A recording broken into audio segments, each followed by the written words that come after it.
So thank you and welcome to today's session on raising investment for contracts and procurement.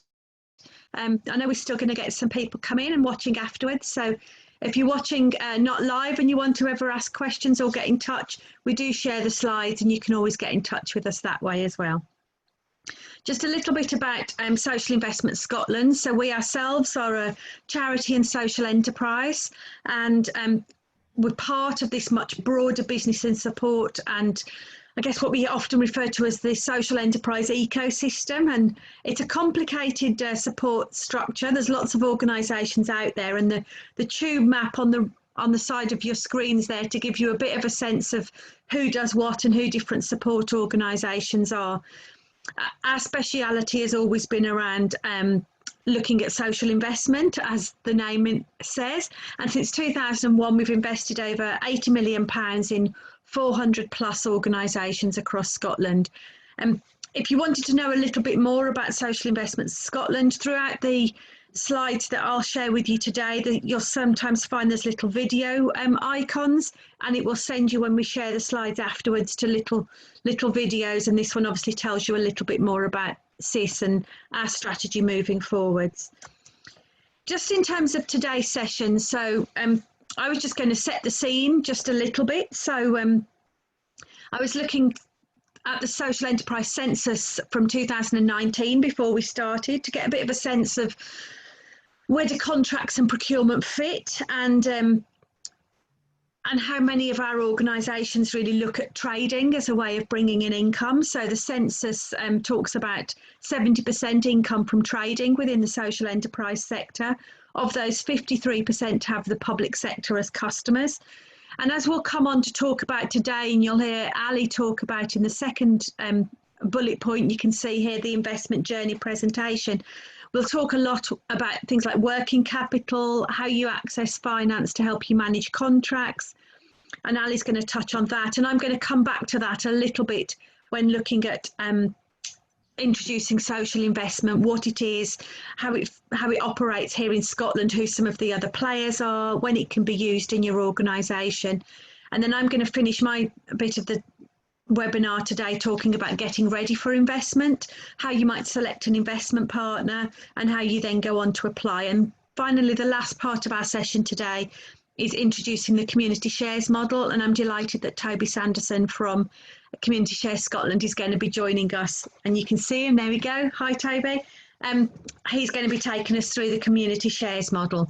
So this is the penultimate in our raising investment sessions, looking at contracts and procurement, and I am delighted today that Ali Scott from All Cleaned Up is joining us, and he's going to talk us through his investment journey, how they raised finance, what they needed it for, and I guess just a little introduction about All Cleaned Up and what you do, Ali. So I'm going to just press on and go straight over to you to take us through your investment journey. And if there's any questions or bits as we go through, I might pop back on the screen if needs be. Otherwise, we'll just come to the Q&A at the end. So over to you. Thank you.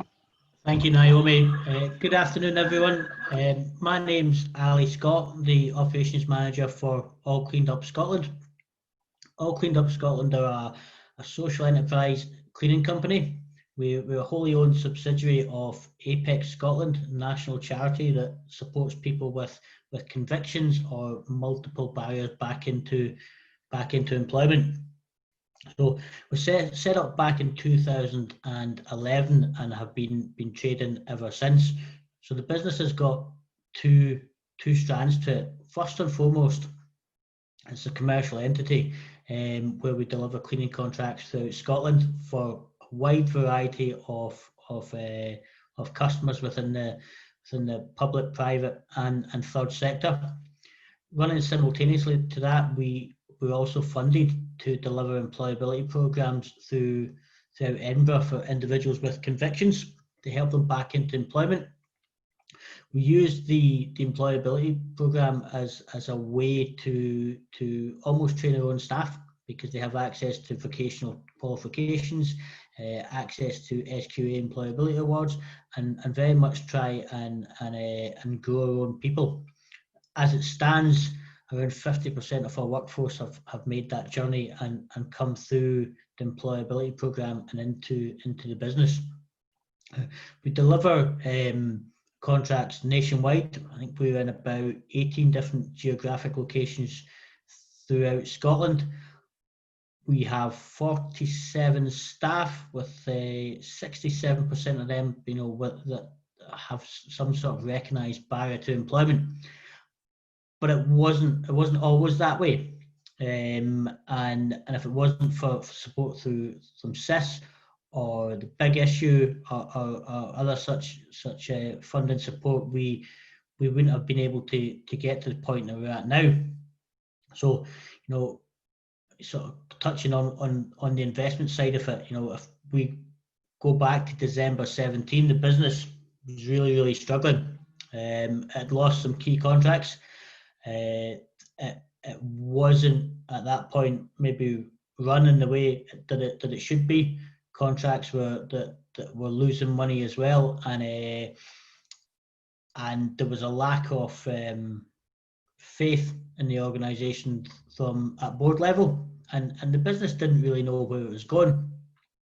At that point, it had been in touch with CIS about the potential for a loan. I think it was for £40,000 to help with working capital to see the business through, and while some contracts that were in negotiation came to fruition.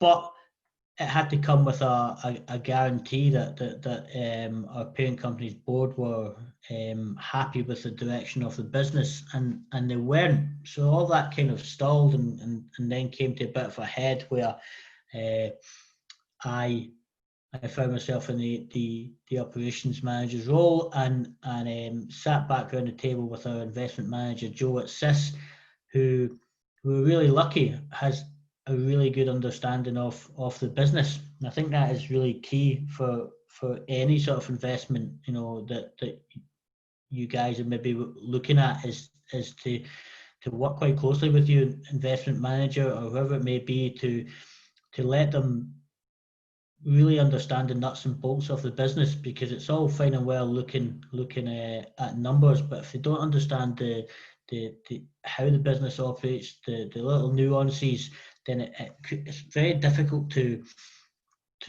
try and paint a picture of what you're trying to achieve. You might know it, but trying to get that across to anybody that you're looking to invest in the business is quite difficult. So we'd managed to eventually get a bit of support from the board to get this loan over the line, and to start rebuilding the business and losing, making up for some of the contracts that we'd lost. What was really important to understand at that point, where the loan, or any loan, is not going to probably not going to solve all your problems. It had to work, in conjunction with other efforts within the business at that time. So this money was always going to be, working capital, while we took the necessary steps to make sure contracts returned to profitability. So in isolation, that the loan was never going to solve our problems. It was part of a bigger strategic journey, which CIS were really good in supporting us looking at that. So again, the financial support is fantastic, but so is the support on hand from your investment manager. So it's important to take advantage of that, and use their expertise, and be honest with them, through that journey, because at the end of the day, you're going to have to provide financial information, and if you're anything like me and not great with numbers, there's no way that you can hide the realities of your business from somebody whose business is numbers. So be realistic, be honest. When you're applying for investment or looking at it, have a clear picture of what you actually need that for. Do you really need it? Because like I said, it's not going to solve all your problems. you're going to have to look at, alternate, solutions along the way, to make the business, run more profitably and be sustainable. Whilst we'd got the CIS money through, we were working towards, like, as I'd said, moving the business back into profitability, changing the operational structure. So again, all done with support of CIS. We engaged with the Power Up campaign through Big Issue for further support for £50,000, and that was working towards, again, changing the operational structure. We were in discussions with GOAMI about a huge contract through prisoner transportation in Scotland. So and all what happened in that process is we were assigned a mentor from Aberdeen Standard Investment who helped support us through that journey. And again, same as what CIS offer, there was the opportunity of workshops and webinars and support, because this side of the business, is maybe not the strong suit for everybody, particularly myself. So that support or mentorship from somebody who is maybe out with you, your day-to-day activities, who can be a sounding board, who can be an objective voice, because we don't always get that within our own organisations. Maybe we don't always get that from our board, So to have that ongoing mentorship and support was invaluable, and somebody who could cast a critical eye on what you were trying to achieve and offer constructive criticism, because we look at the numbers, we know what we want to do, we know what we want to achieve, and generally we're involved in this sector because we're passionate about it, and quite sometimes that passion can get in the way of the actual realities of whether something is viable, whether it's going to work, and whether or not it's achievable, and often that can kind of cloud our judgment. So it's important to have that objective view, and with that, we were lucky enough to secure further loan funding to help us win this contract. With the nature of our business, or anybody that's trading and the business has grown at that point, quite often, trying to expand and being able to cope with cash flow is really quite difficult, and it's still a challenge that we face to this day. Since the investment with CIS and the Big Issue, our business has grown in turnover by nearly 60%. When we started the journey with CIS, we had 18 staff, and we're now 47, and that comes with its own challenges in terms of new work, front ending it with equipment and staff and infrastructure, and not getting paid often for 30, 45, 60 days, and regardless of your payment terms and whatnot, that's a big challenge. And so when you're applying for an investment, be clear with your cash flow. What do you need it for? And stick to it. Be clear where the money's going. Be honest about it. Continually speak to your investment managers. Don't try and pull a wool over anybody's eyes. Ask for the help that's there.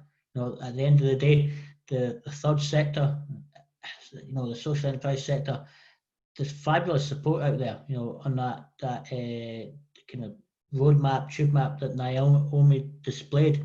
Everybody in the third sector is, certainly in my experiences, will help, and will share experience, and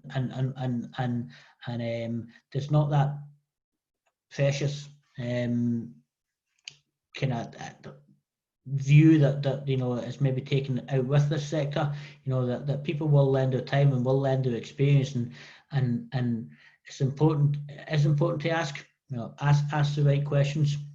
We're not all experts in finance, we're not all experts in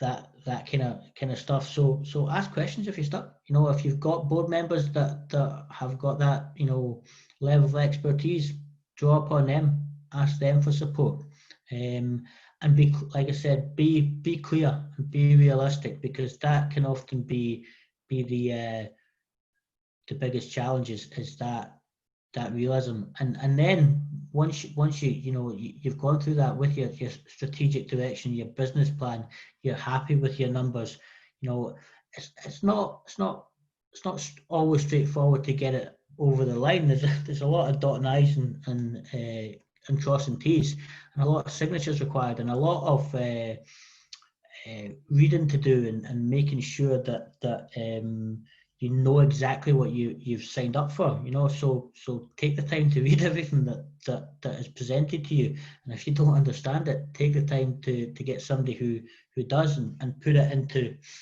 into layman's terms. And as I said, the money that we secured through investment has allowed us to grow the business, you know, substantially. You know, where we're now, you know, on the cusp of breaking into England.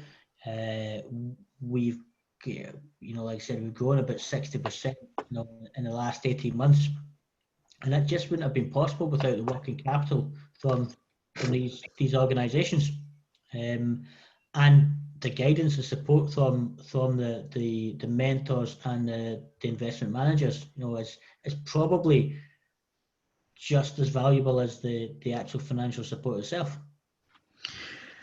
No, thank you, Ali. I turned my video on because I thought it was interesting to pick up on a few kind of comments and points as you were going through. So I'm interested that you kind of spoke about how actually maybe there wasn't so much of the confidence around numbers, particularly from yourself.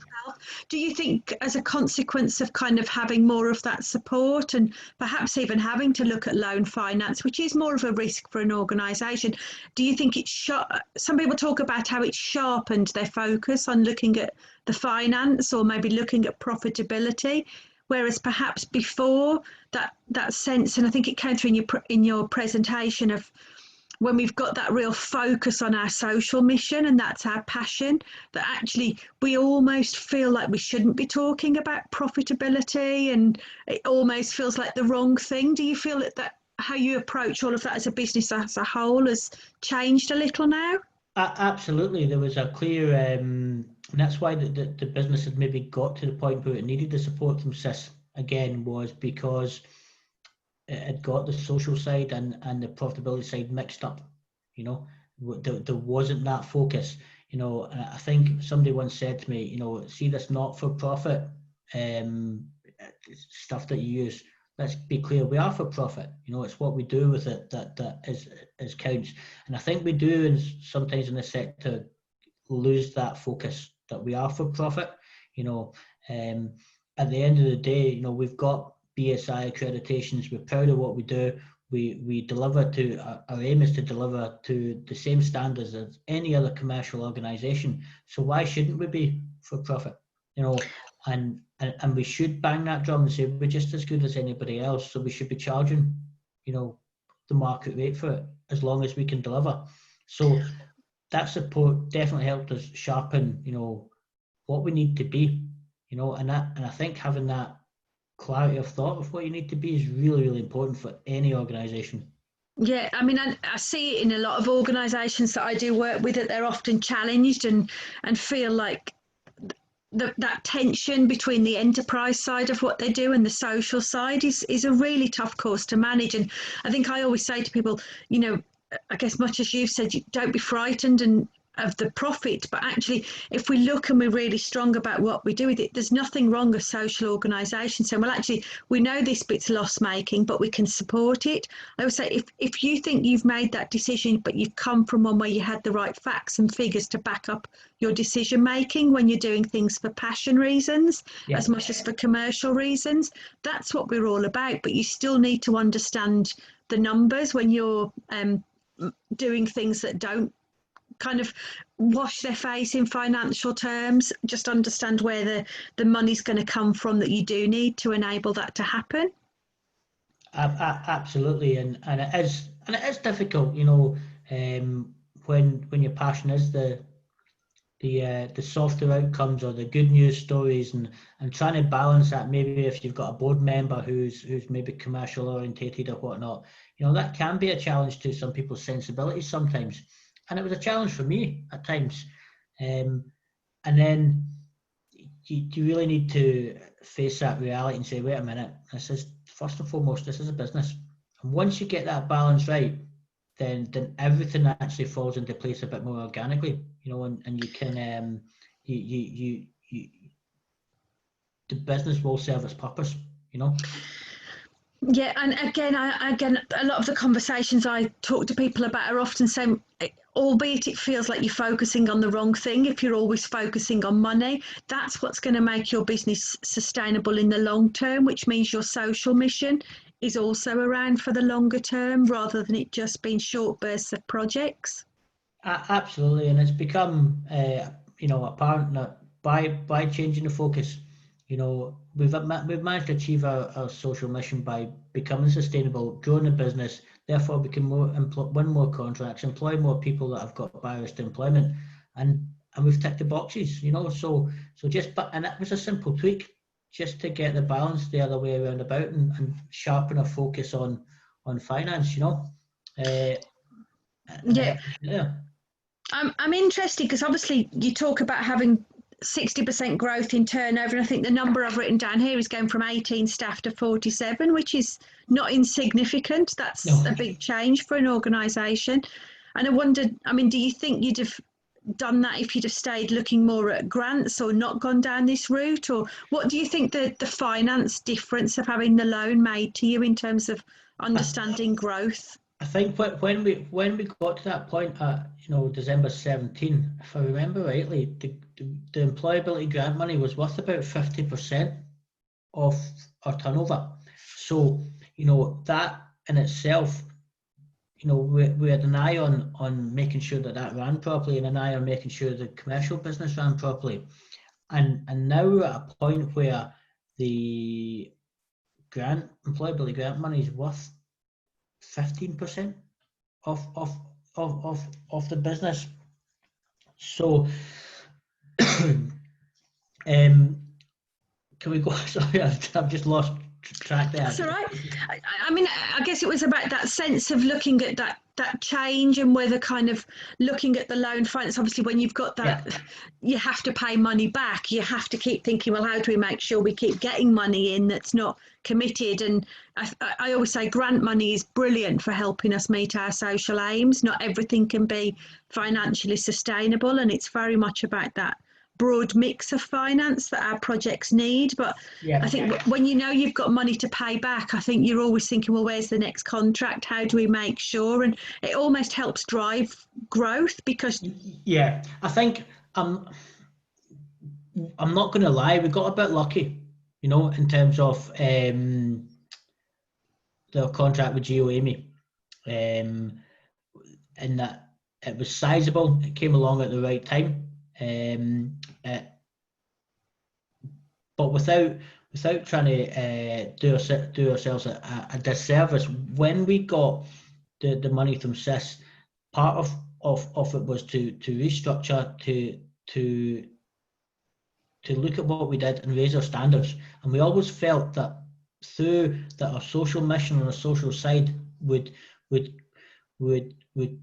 tick enough boxes that if we could demonstrate that we could deliver quality, that the business would actually grow organically, that would be okay, that if we could say we work for such and such or whoever our clients may be, and tick those boxes and be able to make those contracts profitable, that we'll be able to demonstrate that to other clients.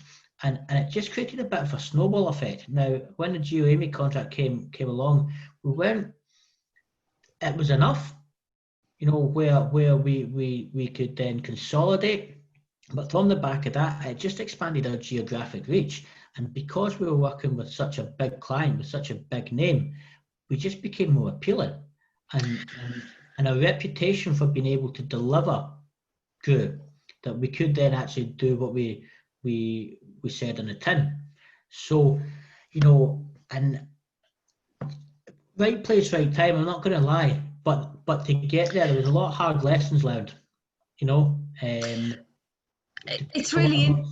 Yeah, I'm interested in that thing because again, lots of people we talk a lot about kind of community benefit clauses in contracts and social elements of procurement, and again, a lot of the advice I always give out to groups is that's brilliant, but you should be able to know that you absolutely meet quality, you meet reliability, and if those fundamentals of a contract aren't right, the social stuff's the nice add-on. You've got to prove that you're reliable first of all. And that is a big thing, that we bang on especially within construction and these organisations about social community benefits and social benefits being token gestures, and in the past they have been, and that landscape is changing, but you can see it from their point of view. If they're paying for a service, it has to be good. It has to be, be of a certain standard. And I'll be the first to admit, we didn't always meet that, So just by being able to demonstrate that you could meet that and you could justify what you were charging and you did have a reputation, and when somebody asked for a reference, it came back that these guys are actually good. And before you know it, I think if you're a purchaser and you get a social enterprise that can deliver on social aims and deliver quality, it's almost too good to be true. You've won a watch. You've got something that is fairly special and unique, and that's where this sector's so uniquely poised that if you can do that, the sky's probably the limit to where you can actually go, because the landscape is changing. But that's the key part of it, is the quality. Yeah.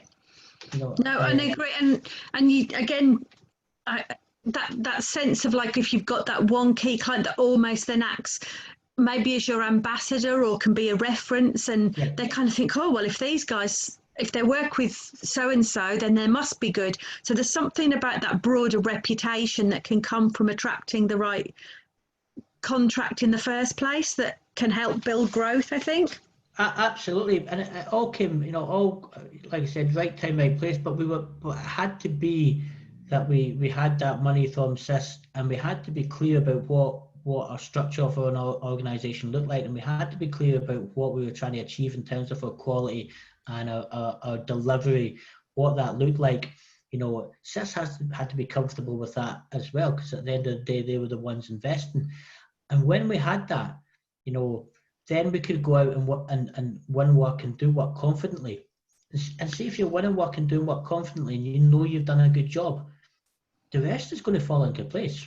And that's what happened, and it only happened because we had the time and the breathing space that was provided us through CIS to then say, right, we've got something that we can build upon and take forward. No, it's encouraging, and it's always nice to hear. I think, and we've touched a little bit, I think, in your presentation about other providers that are out there, like Big Issue Invest, and you talked about them providing a mentor. So there's lots of that support that's really important, as well as the finance. I wanted to come back, if I could, Ali, to a question just around the board.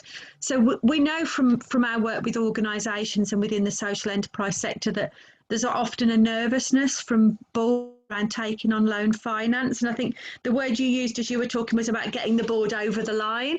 So is there something in terms of, was the nervousness on the board? Do you think their attitudes have changed as well? Do you think the nervousness is still there? Or how did you actually get them over the line? I think so. Our board situation is we've got our own board for All Cleaned Up, but because we're owned by Apex, as a parent company, they also have a board. So it was more so at that point where the Apex board had to act as guarantors. My board at that point were fully supportive of the need for the loan, but the Apex board acting as guarantors weren't. So it really just, and that was because at that point we didn't deliver what we said we would deliver. Under previous management, there was a lack of I suppose, a bit of faith. So it's really just demonstrating to a board that say, look, we're going to do what we say we're going to do, and we're going to do it when, and just having that open and honest dialogue. Our board now have gone maybe the other way, where they would be more reluctant to take on loan finance, where they really want to see the numbers behind why. I suppose, like anybody else, I've still got challenges with my board. You've got some board members who are more engaged than others. You've got some who are on a board for whatever reasons only they know sometimes, I suppose. And the approach I take with mine is just being completely honest and transparent, so nothing comes as a surprise to them. They'll get a weekly update. We're keeping just about keeping them on side. If they feel that they've been informed and they're in as much control of the information that comes to them, then at least they can make a balanced decision. If information only comes to them sporadically and they feel like they've been ambushed, they're probably not going to take that well, So it's just getting them over the line. It's just being open with them, being honest. They don't like surprises, It's interesting because I think you were talking about that as well in terms of the relationship with the investment manager, and I'd reiterate that I think that's very much the same. It's if you're open and honest about what the challenges are, people will help you with them. But if you suddenly go and you didn't ask for help and there's problems, it's much harder for people to help you towards the end. And we don't anticipate. I know our investment managers' key job is finance. Of course, they understand numbers really well, but they do understand that within social enterprises, not everyone that's kind of coming in terms of looking at the loan investment, it has the same financial skills as them. So I always say there's no such thing as a daft question, other than the question that you're dying to ask, but you just don't ask it. That's the only daft question.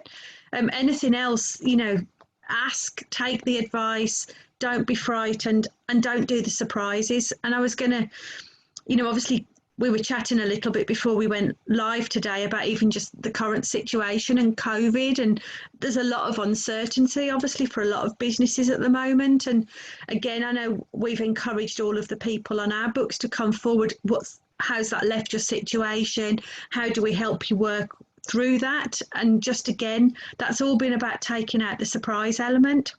Yeah, absolutely. I mean, I've spoken to Jo, our investment manager, every other week since lockdown started. She's been so proactive in touching base, to see how things were, to see if there's any support, if there was a link to any funding, she would send it over. She had any sort of inside track, she would send it over. How contracts were doing. The SIS had the option for the bridging loan for the furlough scheme, which was absolutely fantastic. We would probably never have thought to ask. So there are all these I suppose, I don't know if you would call them fringe benefits, but just by having that relationship, when I've got ideas or where the business is going to expand, I'll touch base with Jo and say, like, what do you think of this? Where does this fit in? Would this be something we could potentially look at support for further down the line? And just that ongoing connection, and that does help, because it allows your investment manager to have a continual idea of where the business is at and a continual feel for that. So if you do send in management accounts that are maybe showing a loss for a month, that you weren't expecting, they have an idea, so it's just relationships. The whole thing is just relationships. Yeah, it's that critical friend, I often think, that's just really helpful. However you found a critical friend to your business, whether that's through a social investor, through someone else in the support ecosystem, even whether you've got good friends that have a business mind that will truly act as a critical friend for you, they can be really valuable to individuals and organisations. So yeah, definitely want to do. I just want to, and I'm going to not just keep dragging it out, but I just wanted to come back to a few questions just broader around the whole investment structure. So obviously you talked a little bit about how you had previously a greater grant, I think you said 50% originally in employability grants, and that's reduced, and you brought the loan finance in. How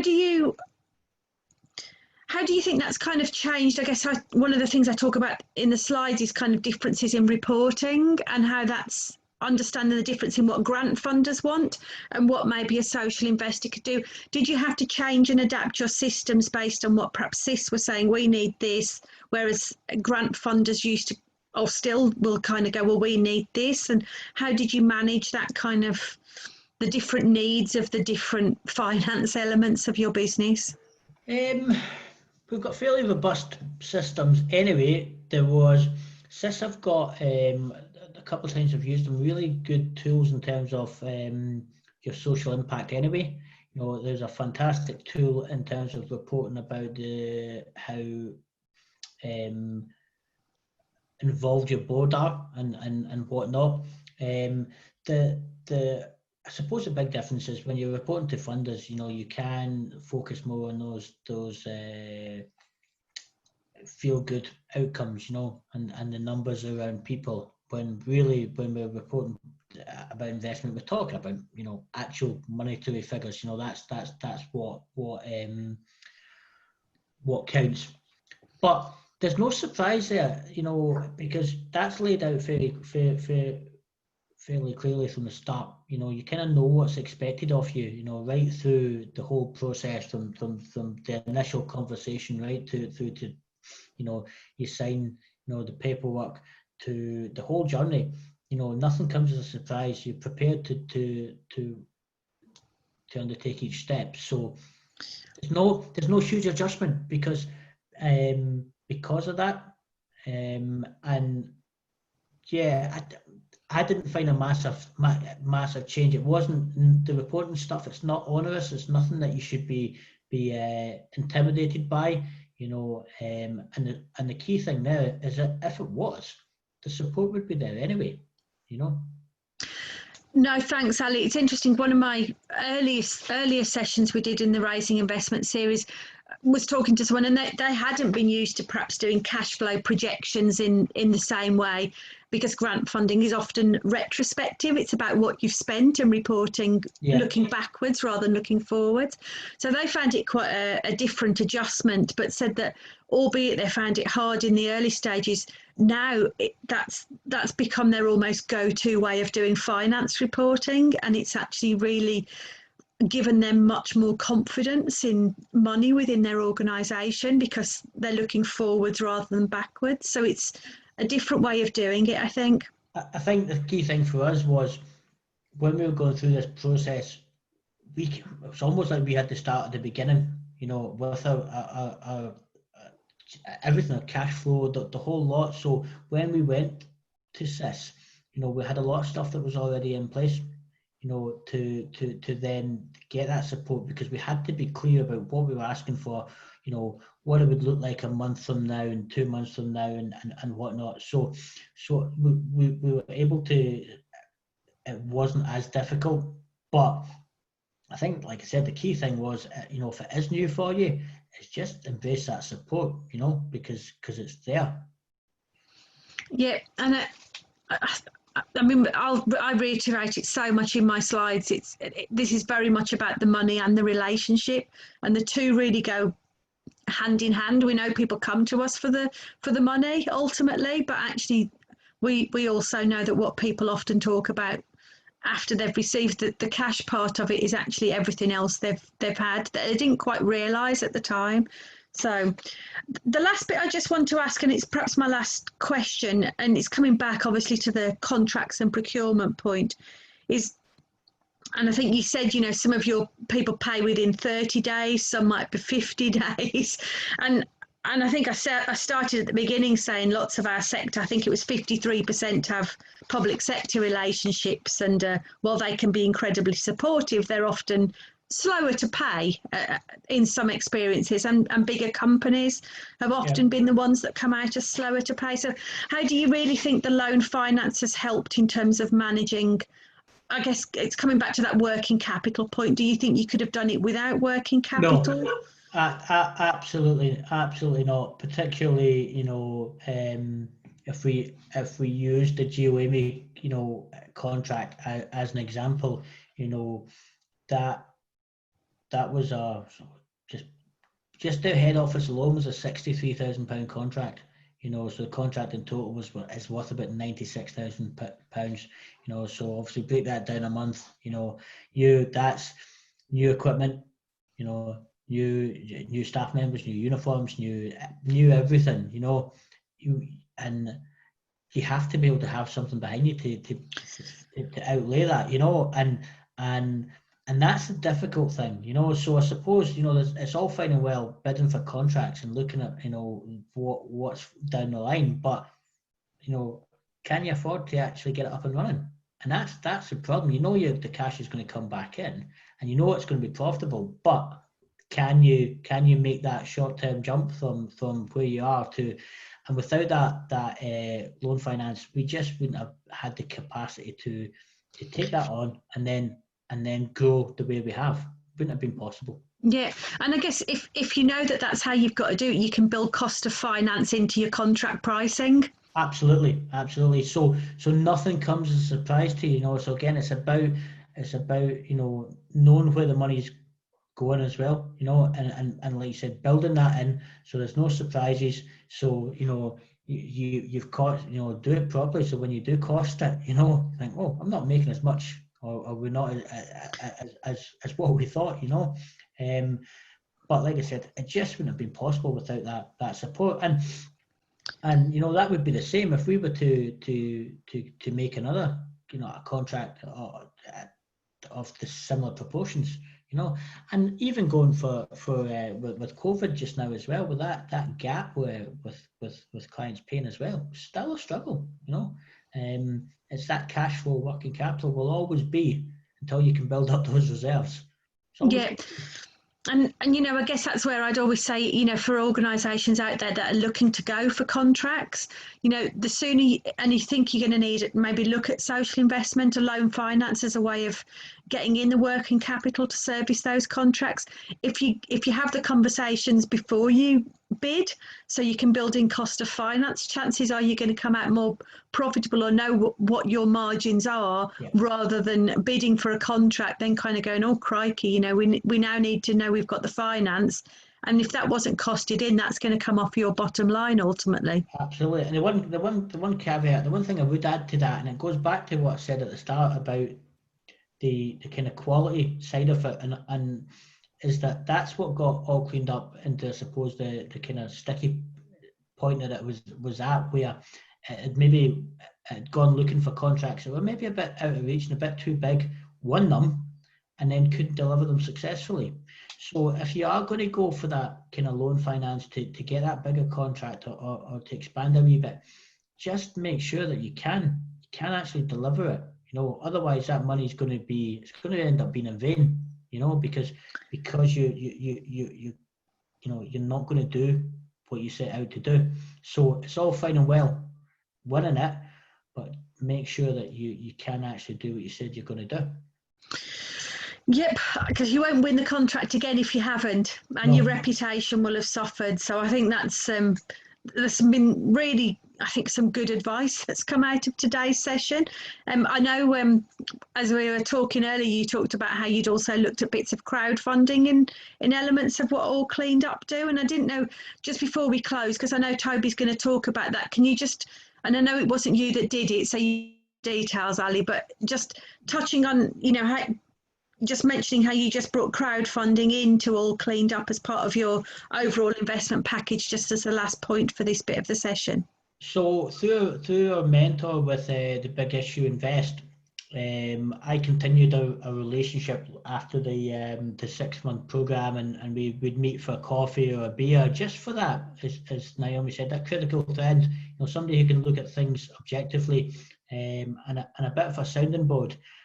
So we've maintained that friendship now for the last 18 months.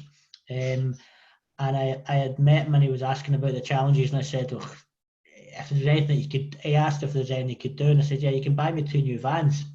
As just off the cuff, and I didn't really mean anything by it. And he said, okay, let me look into it.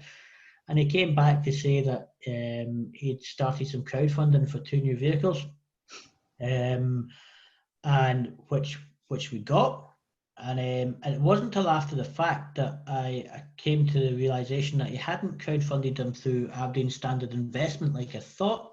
He had them crowdfunded privately, which was unbelievable. And again, on the back of that, has allowed our business to grow with those two new vehicles and take on additional revenue streams and moving from cleaning into clearances and gardening works. And that was, I would never ever have considered crowdfunding as an opportunity. It would never have crossed my mind. And now, you know, it's something that we will be looking at again. You know, and you know, I think that just demonstrates as well, one, how good an option crowdfunding can be, but secondly, the strength of keeping that relationship with your critical friend or your mentor, you know, because you just don't know who other people know, what they can offer, and just that support. Yeah, networks can be amazing like that. I think sometimes, and when people have got that trust in you, they'll start opening up their networks a little bit more once you've got that relationship. But it often takes time, I guess, for people they need to build trust with you before they'll introduce you to all of their contacts. So it's the patience and the sticking with it that can really help with that as well. So I'm glad we touched on that just at the end, because I know it leads into kind of what Toby's talking about today.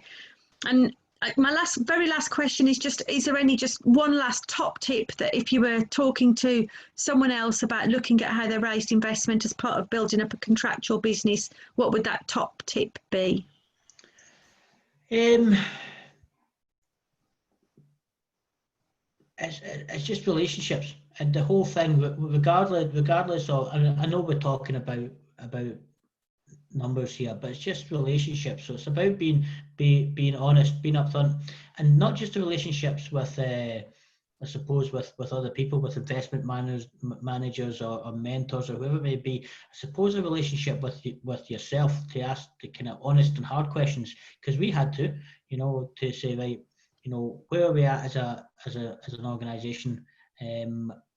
What do we need to do to actually get where we want to go, and ask those hard questions and be prepared for answers sometimes that you might not like, not just from yourself, but maybe from investment managers. You know, maybe and if you do get, say, an investment's not ready at this time, then that doesn't mean it's the end. You know, you know, take the advice, you know, and go away and work on what it is you need to work on, refine it, you know. So be prepared for a lot of hard work, but it is relationships, like I said, with yourself, with other people. Ask questions, you know, get the answers that come your way, whether you like them or not, you know, and make best use of those resources out there, you know, through relationships. The third sector's full of them, you know, so build them, you know, and do it that way. No, thank you. I think that's a great tip. I know we can all look back in our lives, and sometimes the questions that were the hardest ones at the time, that we took a bit personally. You look back in many years after and you go, they were right, and that's where your biggest learnings often come from. Absolutely. So, you know, whereas at the time you kind of can feel a little bit like, oh, crikey, really? You think that? But actually, chances are people, not always, but are often right in some of those perceptions. So having that critical friend, I think, is always the bit I would give as my strongest bit of advice to many organisations. So I'm glad that's come out in today's session. I'd like to say thank you so much for joining us, Ali. I know you were tentative. This is one of the first ones of these you've done, and it's been great. So hopefully we'll be able to encourage you back to do more if you're interested. And thank you so much for joining us today. Thank you.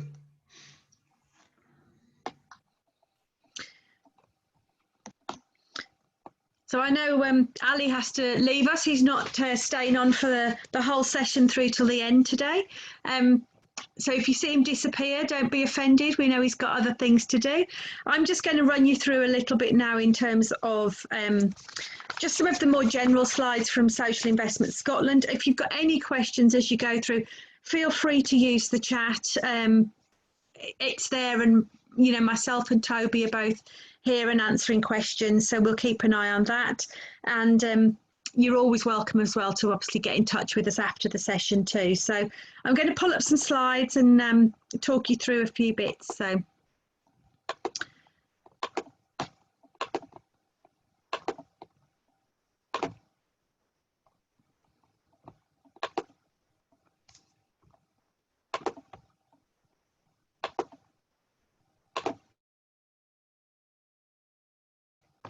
there we go.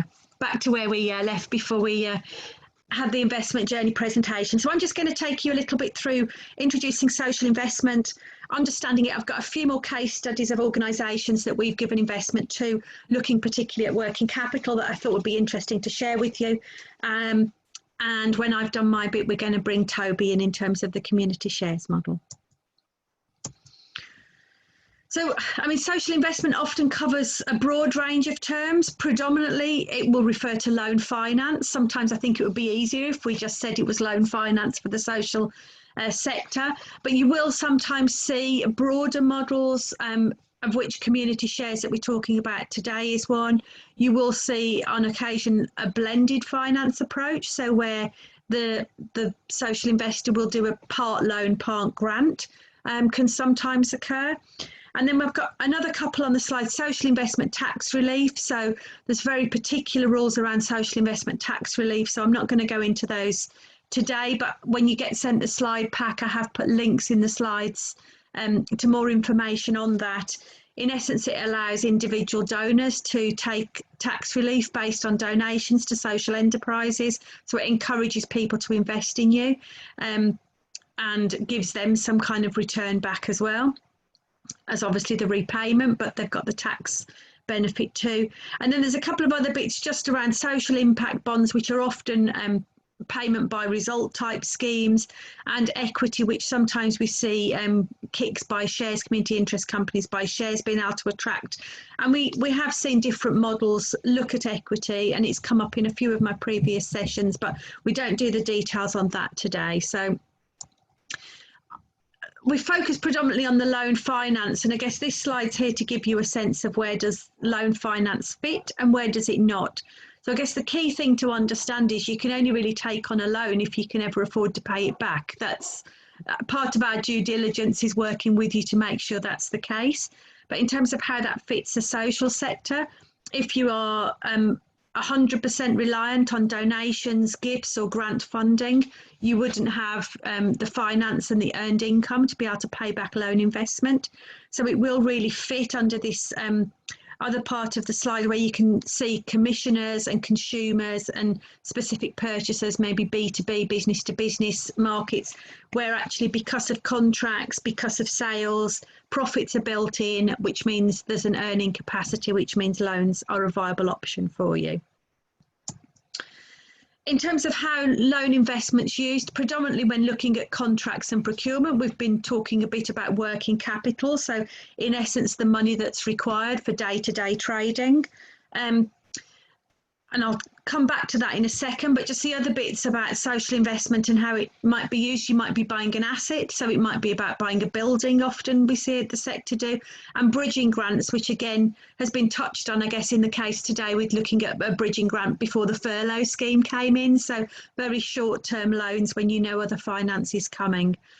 I put a few quick video clips in here, but I thought it'd just be interesting to give you a couple more examples here about other social enterprises that have used loan finance as part of the working capital. So these are case studies off our website, so you can go on and read a bit more. But Scottish Design Exchange used a working capital loan that helped them replicate their model in a new location. We've had Glencraft, who are a social firm that produce high quality mattresses based up in Aberdeen. They took on a working capital loan to enable them to fulfil new orders to really grow their business. And the other example on our website that talks about working capital is Crisis. So they actually started with a loan from CIS to buy a building, so looking at that, buying an asset. But then they took on subsequent finance for working capital, and they provide employee counselling and training to businesses. So a different variety and mix in there, but it's worth looking at some of the case studies if that's of interest. I always like to point out to people that CIS aren't the only provider, and we've spoken a little bit today about Big Issue Invest, but there are other social investors out there. And again, I would always advise an organisation to approach a couple. It's all about relationship. It is all about the money, so you want to understand some of the cost of that, but you really want to understand something broader about who you're partnering with. So within the people that would provide social investment, you will get high street banks that provide investment to social businesses. They tend to want to do it on more of a secured, proven model basis, and it tends to be for quite larger amounts.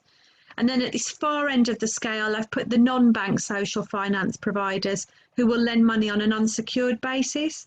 I put new model, but actually it would need some sense of a provenness around kind of understanding where cash flow projections are coming from based on research, based on experience, but doesn't perhaps need such a long history of trading as the high street bank might require. And loans would start from, in CIS's case, they've started from £10,000.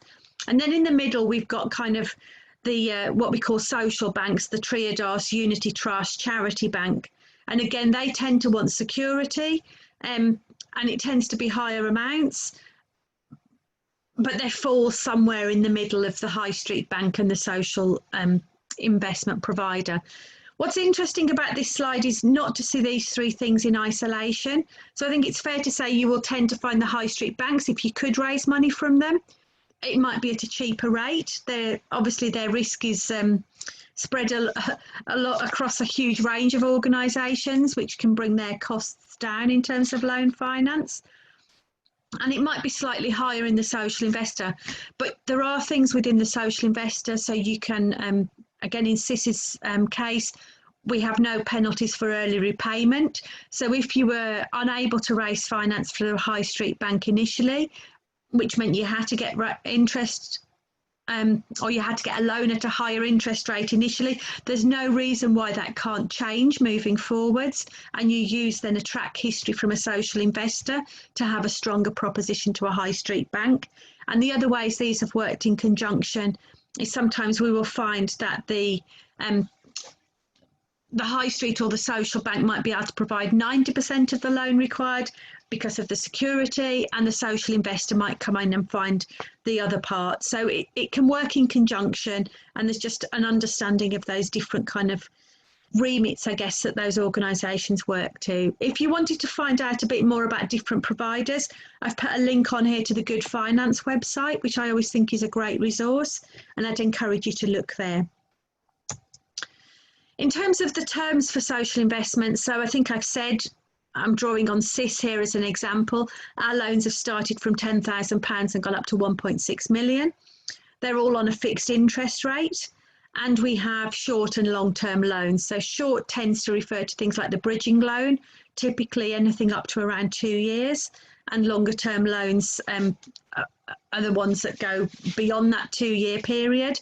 All of those terms will be worked out with an investment manager in line with your business plan and your cash flow projections.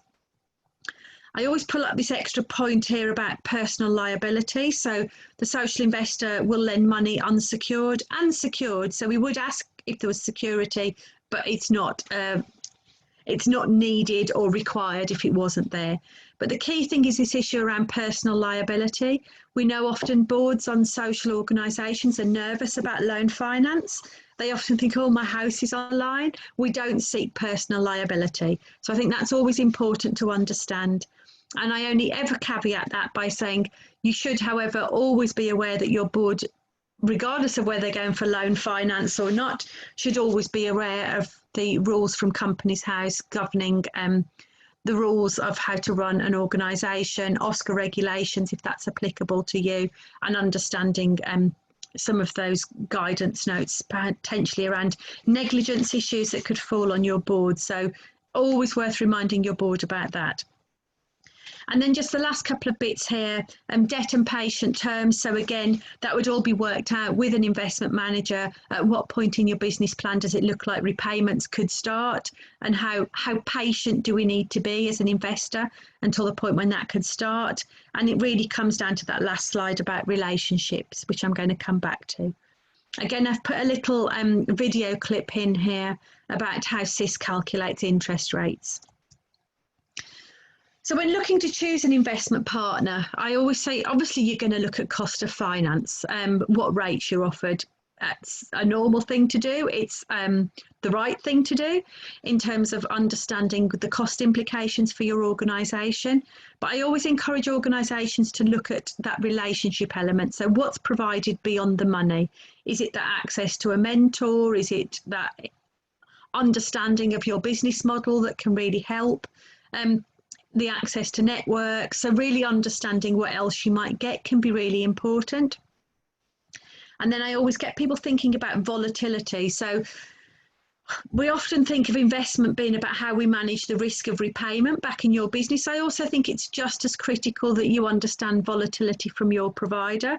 So, you know, do you want a relationship where actually staff don't change too much, where you know someone's going to be around, where you know their criteria around wanting to invest in social missions isn't going to change, and isn't subject to perhaps rules that might get enforced on local providers from larger headquarters. So just really understanding how that kind of works for you as well. And then lastly, obviously choice. So not everyone will want to lend to the social organisation. So to some degree, your investment partner will be determined by the choices you have. We heard Ali talk a little bit about their mix of grant finance, bits of crowdfunding and loan finance. And I always say it's never a case that one is better than the other. The balance of how you use all of these within your organisation will vary on your own business model, your own sense of purpose, and your growth models and what it is that you're trying to do. So it can really vary for an organisation in terms of looking at their finance mix. Grant funding can be brilliant if you are really focused on that social mission and it's never going to be commercially viable. Equally, a loan can really help you in terms of grow a business and invest in those parts of a business that a grant funder perhaps wouldn't want to see or doesn't meet the outcomes that they're setting. So it can really vary. I always get people thinking about ownership, control and flexibility. So understanding your risk appetite, that being the staff and the board, and understanding what risks you're managing. So, you know, they'll be very different based on your finance model. Obviously, if you're looking at loan investment, you're looking at risks around trading. If you're looking at grant investment, your risks may be slightly different in terms of managing projects going forwards, short-term funding, and all of that. So it can really vary again, depending on your finance mix and your goals of your organisation. It was interesting when Ali was speaking about, I think he talked about how them winning one particular contract changed how other people saw them. So I always get people thinking about partners and perception. And I know Toby talks about this a little bit when we look at community shares and the impression that having the community on board can then give to funders or social investors. But I would also say, you know, the perception of maybe if you've taken on social investment and loan finance, does that give people that you're then working with more confidence that finance is really well managed, that you've managed to pass due diligence in essence? And the same can be true in terms of particular grant funders. If you've made an alignment with someone that has a particular focus, how do you really utilise that within your organisation?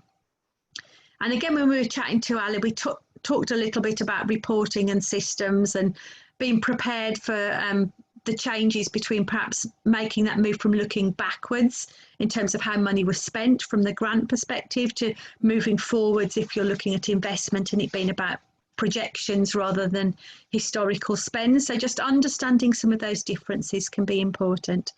And when we send out the slides from this session, we will have a few extra slides that just help you understand the advantages and disadvantages of some of these various forms of income.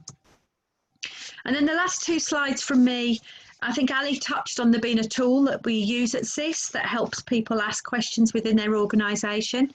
And the last slide I'm sharing with you gives you the link to what we call our investment ready diagnostic tool. In essence, it has these 6 key headings within it, looking at social impact, at governance, at products and services, people skills, your business plan, and your financial control. So how do all of these come through in your organisation? Are your board really on board? Is it a tick box board? What kind of skills do you have on your board? Do you have good finance skills if you need them? Arguably, if you're looking at loan finance, we would focus on some of that. Do you have people that understand the business? In terms of products and services, do you understand kind of where growth might come from, what the barriers may be? And I always pull out sales and marketing again. I think when we were chatting to Ali, we were talking about how maybe sometimes people are nervous about talking in much more commercial terms, profitability, sales. It feels quite different to being focused on the social mission, which is why a lot of our organisations are set up. But we will look, obviously, if you're going down a loan investment route, the due diligence will really be understanding that you understand kind of how to grow your business in terms of sales, and how you operate within your market. That could be within public sector contracting, but really understanding some of that situation. And then again, financial controls, how you manage creditors, debtors, what systems you have in place. So the last slide from me before I hand on to Toby is just this link to the investment readiness tool. And we've had some good feedback. I'd encourage you to use it. And I always say, regardless of whether you're looking for loan finance or you just want to undertake a bit of a health check for your organisation, this can be a really useful tool to go through. So I would encourage you to look at that. And I'm going to draw my bit to a close and bring Toby in, who's going to talk us through the community shares approach. So over to you, Toby. Great, thanks very much, Naomi. And hello, everybody. I'm just going to put my screen share on. Hopefully you can all see that.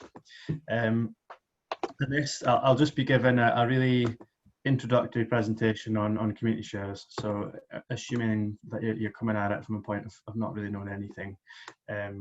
So I'll say a little bit about what community shares are, a bit about how you would use them and how some other communities have used them, and then I'll finish up with some information on the support that's available from ourselves and from other organisations. So the core part of community shares are that they are a way to raise money. They're a way to raise money for social enterprises, community-led enterprises. The idea is that lots of people invest in the organisation, much like they would with a crowdfunder, and lots of small sums of money become a big sum of money that can really help to make things happen. People are investing in the organisation rather than donating. So the idea is that once the business is established, once it's up and running, people can then get their money back. So if someone buys a £100 share, they should be able to get £100 back once things are established. And in some cases, there's also interest offered on shares, so people can actually make a little bit of profit as well. So it's a really flexible form of finance. It's been used to fund all sorts of activities all across Scotland and across the UK. In Scotland recently, we've seen lots of community-owned shops, particularly in rural parts of Scotland, where maybe they have the last shop in a village that the owners are retiring from, and the community have stepped in to take ownership of it themselves and to manage it themselves. Starting to see a similar model established with pubs as well. Have quite a few community buildings, sort of arts centres, learning centres, lots of renewable energy projects, and then there's some sort of more unusual things like a community-owned harbour and a community-owned distillery. So if you go on our website, we've got a whole map where you can see everything that's happened across the country. So some of the key facts about community shares. One of the most important, first of all, is that to issue community shares, you have to be one of two specific legal structures. So either a community benefit society or a cooperative society, and I'll say more about those in the next slide.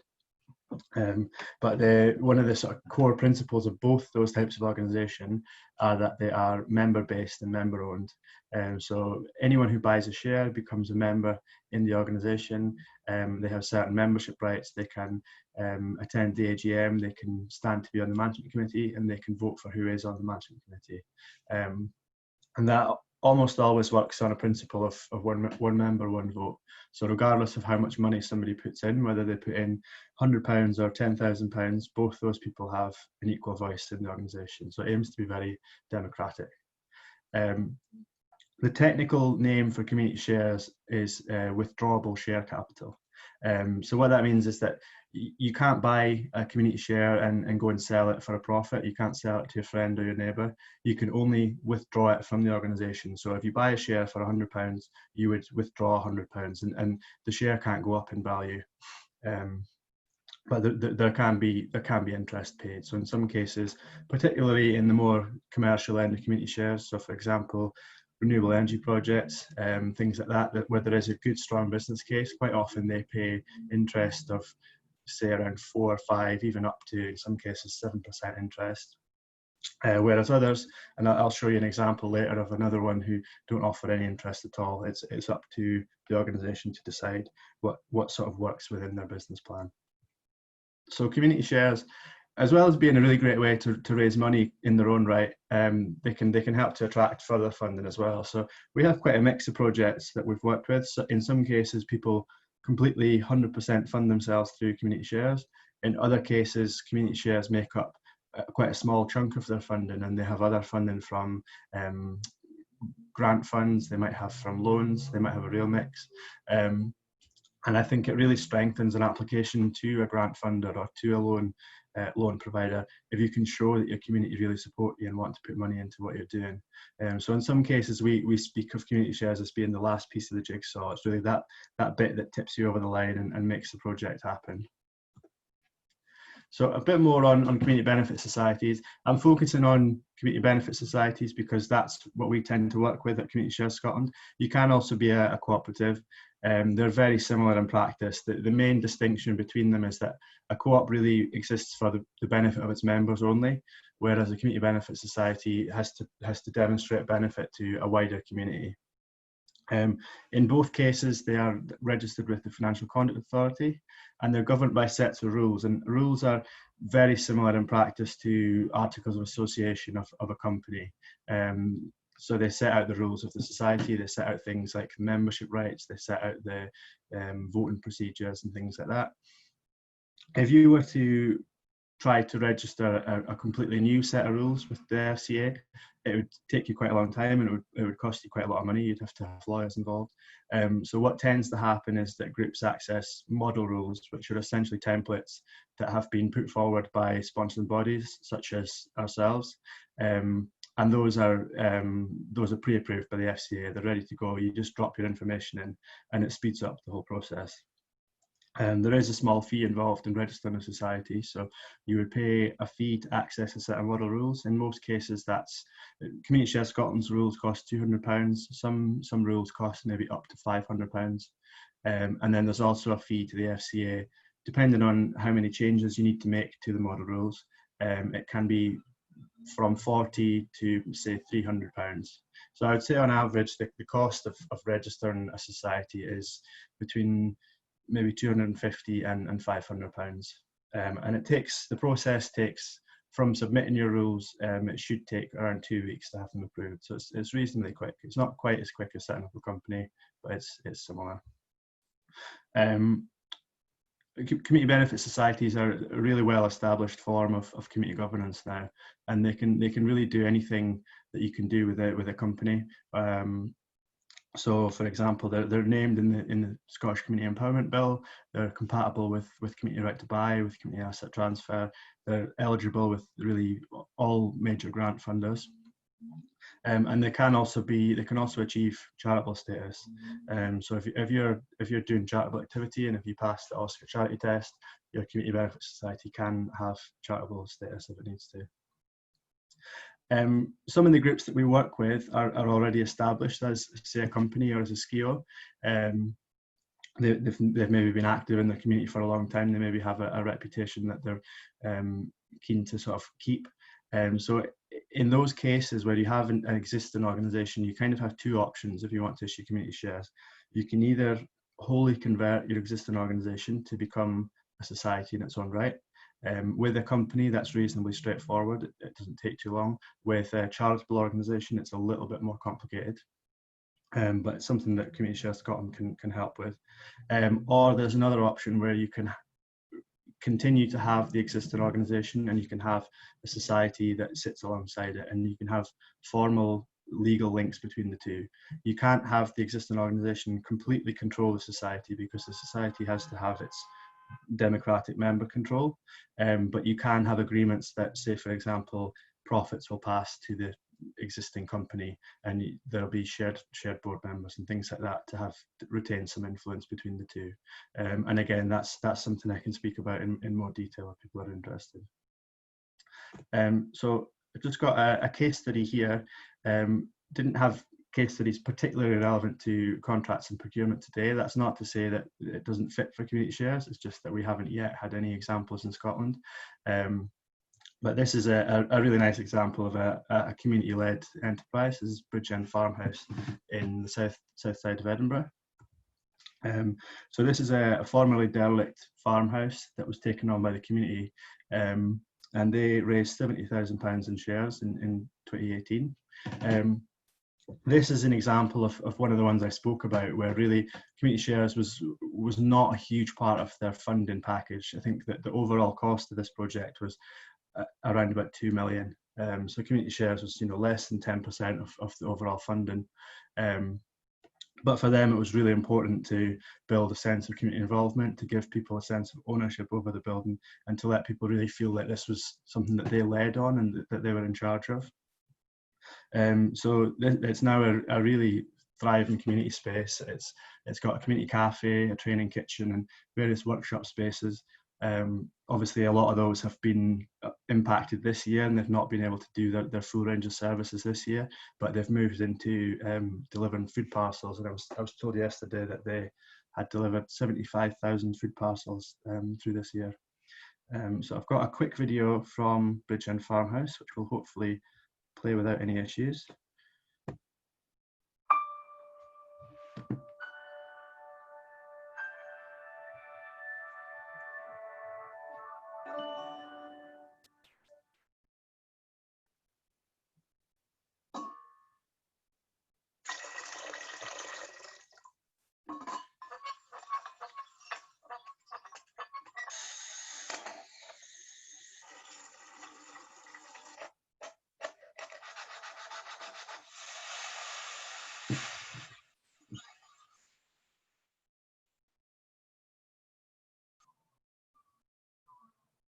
Bridgend Farmhouse is what I would describe as one of the greatest examples of people power and community.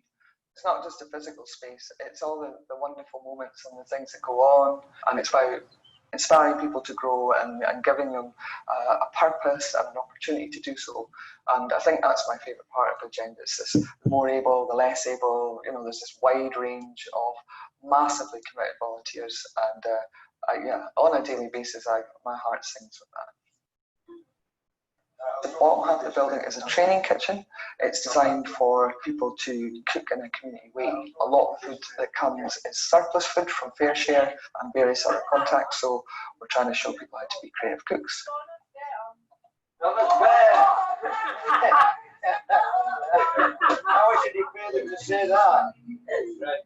I'm a volunteer along with everybody else here.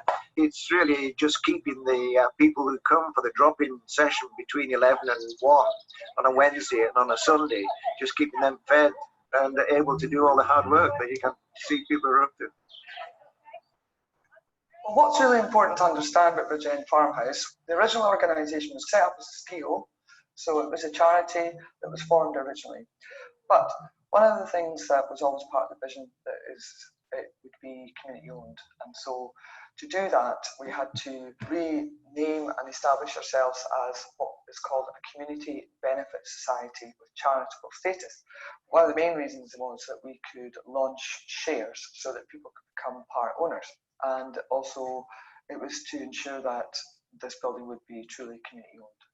I think personally, having set up quite a lot of social enterprises, I don't think I'd ever set up anything except a community benefit society. I think it's one of the best models to set up for a community so that it can be sustainable, generate income, as well as seek funding to provide services for the community. Ever since I've joined Bridgend, I'm doing a lot more things, like the bike shed on a Wednesday.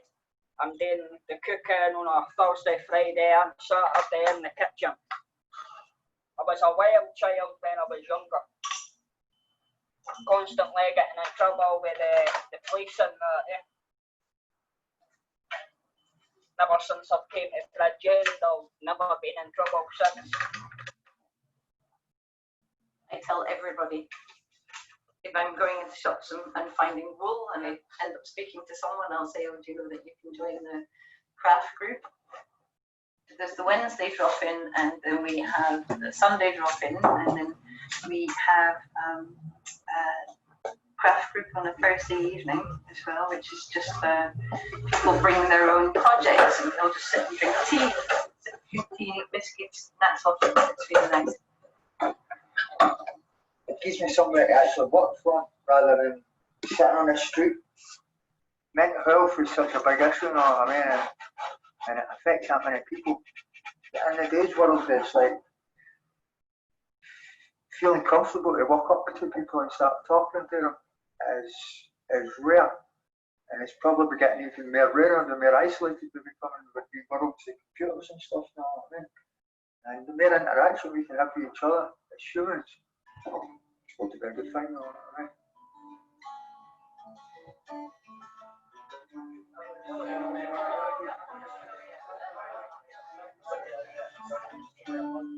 Bridgend creates this huge family and community, and it's wonderful.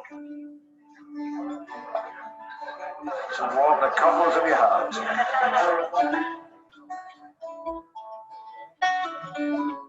The food is always fresh, beautifully prepared and delicious, so it's a real treat actually to come here for lunch.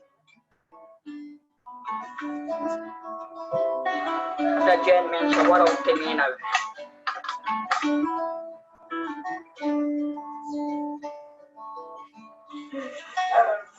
Oh, there's lots of new things happening all the time.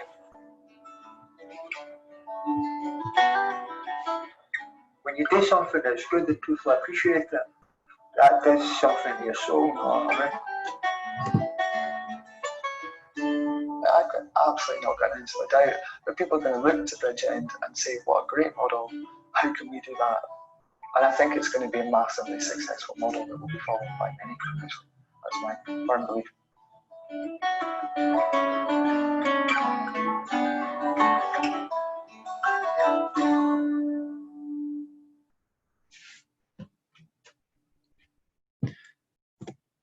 Okay, so Community Share Scotland has existed since 2014, which is that's the time that the kind of current legislation around community shares came into power. We were set up with money from the Scottish Government and from the National Lottery, and we're delivered as part of the Development Trust Association, which is a network of community trusts across Scotland. So we work quite closely with them and with our colleagues at the Community Ownership Support Service.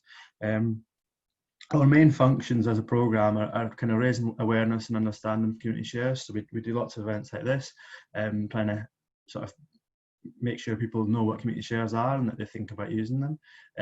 But really the core part of what we do is hands-on support and guidance for people who want to issue community shares. So we have a team based in Edinburgh, myself and two colleagues. We do the sort of early stage support. So if you're interested in looking at community shares more, you could get in touch with us, and we would chat with you over phone or email or whatever's convenient, help you work out if community shares are a good option for you and if you really want to pursue them. If we both decide that community shares make sense for what you're doing, we can bring in funded consultancy support, up to 6 days of consultancy support. I would focus on 4 key areas. We would look at your business plan. So we would think about how much you need to raise, what sort of withdrawal period you might offer on shares, what interest you might offer on shares, things like that. We would look at your community engagement, so thinking about how you're going to promote your share offer, who's going to buy shares, how you're going to communicate to them. We would look at your governance, so things like registering your society, getting your board in place, getting your kind of legal things in place. And ultimately all that together feeds into your share offer document, which is the document that goes out to the community and gives them all the information they need to decide whether or not to invest in what you're doing. We also offer a grant of up to £5,000, and that is to help with the cost of promoting the share offer. So things like advertising costs, things like design and print of the share offer document, and we encourage you to use that quite creatively. So some groups have used it for websites, some have used it for videos, and it tends to kind of help groups to be a bit more creative in how they promote things. Also work really closely with organisations across the sector. So we work with CIS, we work with DTAS, and we'll always signpost you to support that's available. So we encourage people to sort of get in touch as soon as they think community shares might be of interest to them, because even if we can't help you right away, we can definitely point you in the direction of somebody who can. And I think maybe most important on this slide is that everything we offer is fully funded. We don't charge anything for our services, so completely free to come and chat to us. So that's my quick fly through of community shares, and I'm happy to take any questions people have now. Thank you. And these slides will be circulated afterwards, so my contact details are there, and you're very welcome to contact me. Thank you, Toby. I always love that line in the Bridge House Farmers about it warming the cockles of our hearts. Every time I watch that video, I just think what an inspiring community project it really is. So yeah, yeah, it's obviously can't do it at the moment, but we've sent a lot of people to visit them because they're inspiring and they're happy to speak about their experiences. So usually in normal circumstances, people who want to learn about community shares, we point them to Bridgend to go and learn more. Hopefully we'll be able to do that again soon. Yeah, we're all hoping that, don't we? We'll see what happens, I guess. I'm just conscious, just if there is a question coming in, feel free to put it on the chat if there's anything you want to ask myself or Toby as a consequence of today's presentations. Toby, you can probably guess the question I'm going to ask first, because I ask it at all of our Raising Investment sessions. It's scripted an answer by now. I should have scripted my question, but I haven't done that either. But I always ask you just to maybe really reiterate what's the relationship between community shares and crowdfunding, just so that people can really understand that difference or commonality. Yeah. So I would think of community shares as a form of crowdfunding. I think it falls under the umbrella of the term crowdfunding. It's the same principle of asking lots of people to put money in. The crowdfunding that people are probably more familiar with tends to be known as rewards crowdfunding, which is where you put some money in and you get something back in return. You might get a branded T-shirt or tote bag, or you might be sort of pre-ordering a product. Quite often it's used, things like Kickstarter, it's used to launch new products. So that's along with donations crowdfunding, which is where you just put money in and get nothing back. That tends to be the sort of lower end of the scale in terms of the amounts that people put in. With donations crowdfunding, people rarely put in more than sort of double figures, 10, 20, maybe £50. With rewards crowdfunding, it's sometimes into the hundreds, depending on what the rewards are. But you get into the big money when you get into debt and equity crowdfunding, which is more like an investment, and it's a bit more regulated and there's more sort of laws around it.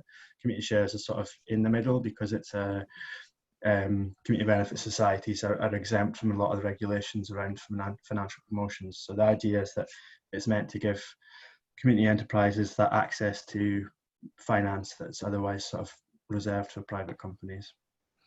No, thank you, Toby. I know I ask it every time, but I always I think it's really worth trying to draw out some of the clarity on that. And I know when we looked actually at our very first Raising Investment session in kind of looking at the retail sector, because retail and I guess products tend to use kind of reward-based finance. I know we had a bit more discussion about kind of how to use reward-based crowd funds in the context of that retail session. So if you're interested in that particularly, I'd get people to maybe look up the recording from that retail session where we delve into that a bit more, but perhaps for contracts and procurement, it's slightly less relevant in terms of the detail.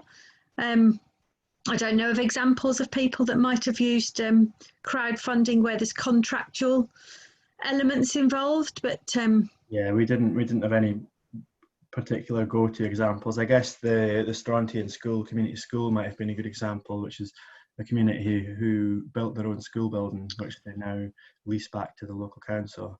I guess that's more of a buildings project, but I'm sure there's a contract involved in there somewhere. yeah, no, it's another really good video that I know that you've shared. So, and I think again they're an example of a community I think that started off with a smaller project, and we find that with our people that have investment, they might start off with something quite small and they use that and build their confidence, and then go, oh, we could do this. So if I remember rightly, Strontian started off as an energy initiative. Yeah, they had a hydro scheme, which was in the early days of community shares. Hydro schemes were kind of a boon for a lot of communities, because at the time FITS payments were really generous, and it was a cheap way to finance hydros. So they have a really substantial community fund that, you know, takes the profits from the hydro and reinvests it.